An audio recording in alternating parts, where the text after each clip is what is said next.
किल्ले हरिश्चंद्रगड आणि कोकणगड। मित्रांनो, सह्याद्रीमध्ये खूप किल्ले आहेत, पण असा एक किल्ला आहे जो प्रत्येक ट्रेकरचं स्वप्न असतं। तिथला कडा पाहिला की काळजाचा ठोका चुकतो, तिथल्या गुहेत विज्ञानालाही कोडं पडतं।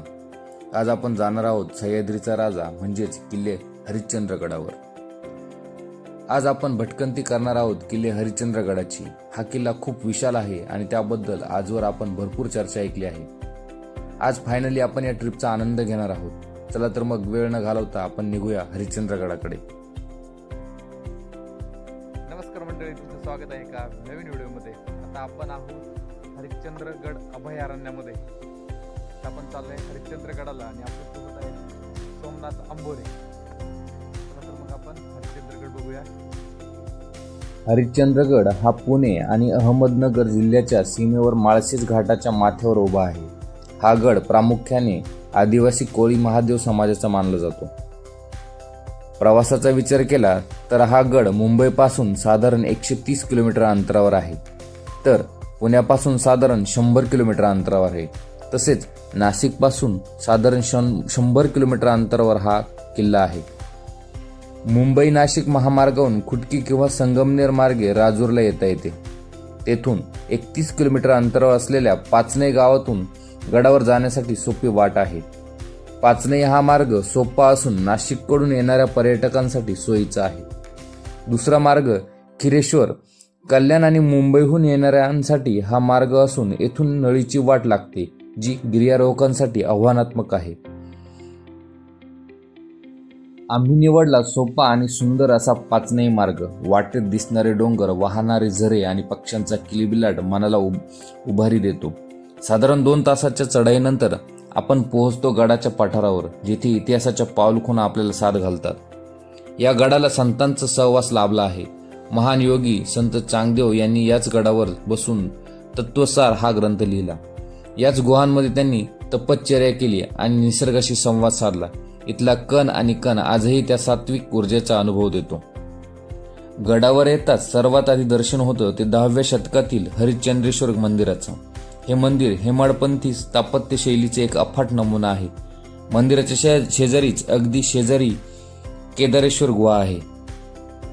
हरिश्चंद्रगडाचा इतिहास साधारणपणे 1500 ते 2000 वर्ष जुना मानला जातो। मत्स्यपुराण, अग्निपुराण आणि स्कंदपुराणात या गडाचे उल्लेख आढळतात। असे मानले जाते की हे ठिकाण ऋषीमुनींच्या तपश्चर्येचे केंद्र होते। गडावरील लेण्यांची कोरीव कामे पाहता या गडाची निर्मिती साधारण 6व्या शतकात कलचुरी राजवटीच्या काळात झाली असावी असे इतिहासकार सांगतात। गडावर जे मुख्य हरिश्चंद्रेश्वर मंदिर आहे ते साधारण 10व्या आणि 11व्या शतकातील आहे। या मंदिराचे बांधकाम हेमाडपंथी शैलीतील आहे, जी यादव काळात अत्यंत प्रसिद्ध होती। याच काळात गडावर पाण्याच्या टाक्या आणि सप्ततीर्थ पुष्करणीची निर्मिती झाली।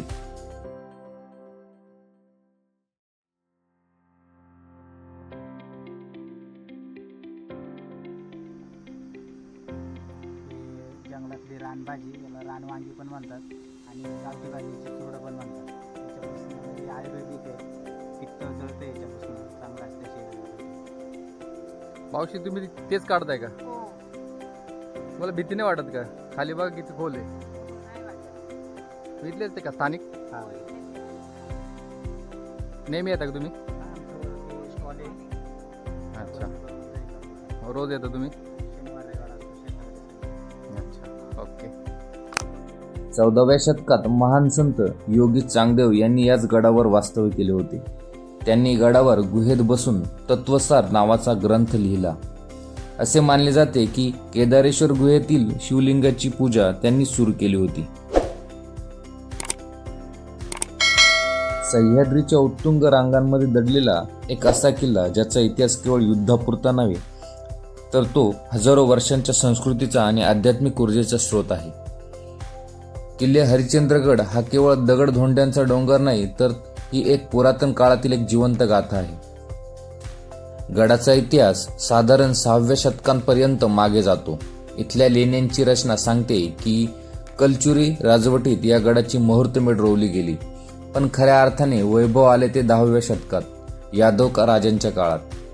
हे हरिश्चंद्रेश्वर मंदिर आजही त्याच्या अफाट स्थापत्यकलेची साक्ष देते। एका अशा दगडावर कोरलेली ही नक्षी हजारो वर्षाचा काळ सोडून आजही दिमागात उभी आहे. 17व्या शतकाच्या सुरुवातीला हा गड अहमदनगरच्या निजामशाहीच्या ताब्यात होता. नंतर तो मुघलांच्या नियंत्रणात गेला. मुघल काळात या गडाचा वापर मुख्यत्वे कोकण आणि देश म्हणजे पठार भागातील व्यापार मार्गांवर लक्ष ठेवण्यासाठी केला जात होता. छत्रपती शिवाजी महाराजांच्या काळात हा गड स्वराज्याचा भाग बनला. 1747 ते 48 मध्ये मराठ्यांनी हा किल्ला मुघलांकडून पुन्हा जिंकून घेतला.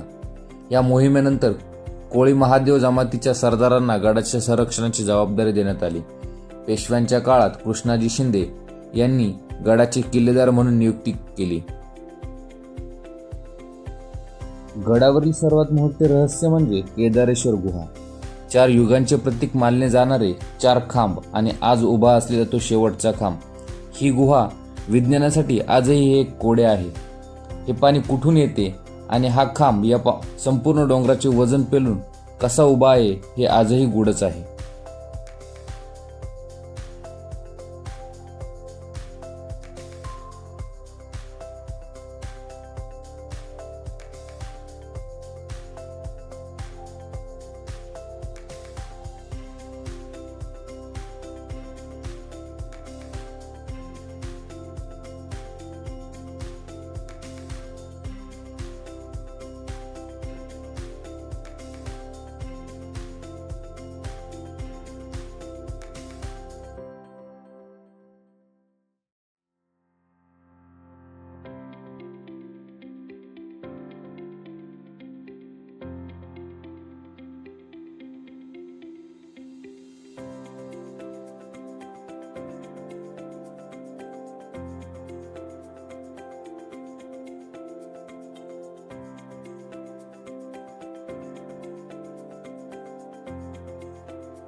जर तुमच्यात जिद्द असेल तर गडाचा सर्वोत्तम शिखर तारामती शिखर सर करायला विसरू नका.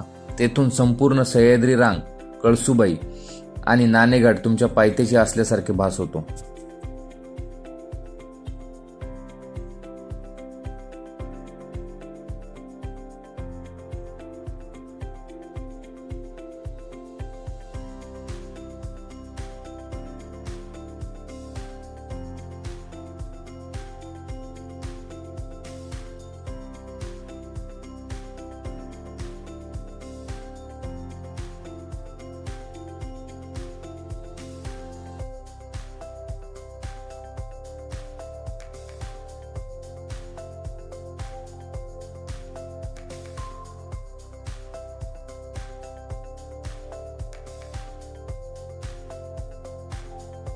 गडावरील केदारेश्वर गुहा ही विज्ञानासाठी आजही एक कोडा आहे. या गुहेत एक मोठे शिवलिंग असून ते 4ही बाजूने पाण्याने वेढले आहे. गुहेच्या छताला आधार देणारे पूर्वी 4 खांब होते. पौराणिक कथेनुसार हे 4 खांब म्हणजे सत्ययुग, त्रेतायुग, द्वापरयुग आणि कलियुग आहेत. सध्या फक्त एकच खांब उरला आहे असे मानले जाते की हा चौथा खांब तुटेल तेव्हा कलियुगाचा अंत होईल.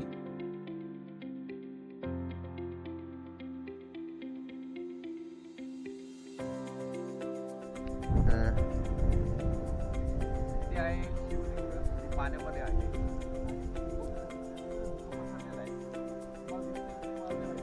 थोडी कमी आहे. पण बघू शकता विहंगम दृश्य आहे एकदम विहंगम.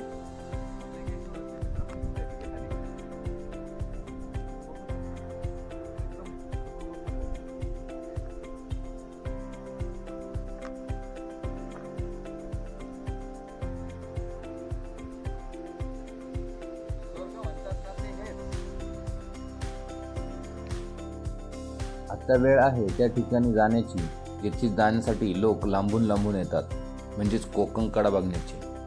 हा कोकण कडा केवळ कडा नाही तर निसर्गाचा एक चमत्कार आहे. याचा आकार एखाद्या फणा काढलेल्या नागासारखा दिसतो. इथला सूर्यास्त पाहणे म्हणजे आयुष्यातली सर्वात मोठी पर्वणी. हरिश्चंद्रगड हा केवळ किल्ला नसून तो एक नैसर्गिक पहारेकरी होता. त्याच्या पश्चिमेला असलेला कोकणकडा हा शत्रूला कोकणातून घाटावर येण्यापासून रोखण्यासाठी एक नैसर्गिक भिंत म्हणून काम करायचा. कोकणकड्यावरील दिसणाऱ्या सूर्यास्त पाहणे म्हणजे एक विहंगम दृश्य पाहण्यासारखे आहे. हे दृश्य पाहण्यासाठी आपल्याला गडावर मुक्कामी थांबावे लागते. मुक्कामाची सोय येथील स्थानिक लोकांकडे होऊन जाते. तसेच या गडाचे वातावरण खूप आल्हाददायक असून ते नेहमी बदलते असते. आम्हाला येथे अचानक धुक्याच्या ढगांनी वेढले. अगदी कोकणकडा आणि गड परिसर दृष्टिक्षेपातून कधी हरवला ते समजले देखील नाही. ही दृश्य आम्ही कॅमेऱ्यात कैद केली आणि गडावर असणाऱ्या छोट्या हॉटेलमध्ये चहा घेत आनंद घेतला. आज हरिश्चंद्रगड ट्रेकर्ससाठी एक आव्हान असेल, पण इतिहासाच्या नजरेतून पाहिल्यास तो एक अनमोल ठेवा आहे. मित्रांनो, हरिश्चंद्रगड म्हणजे केवळ ट्रेक नाही तर तो एक अनुभव आहे. तुम्ही अजून येथे आला नसाल तर तुमची बॅग भरा आणि निघा. व्हिडिओ आवडला असेल तर लाईक करा, तुमच्या मित्रांसोबत शेअर करा आणि तुम्ही जर चॅनलवर नवीन असाल तर आपला चॅनल सबस्क्राईब करा. भेटूया पुढच्या प्रवासात. जय शिवराय.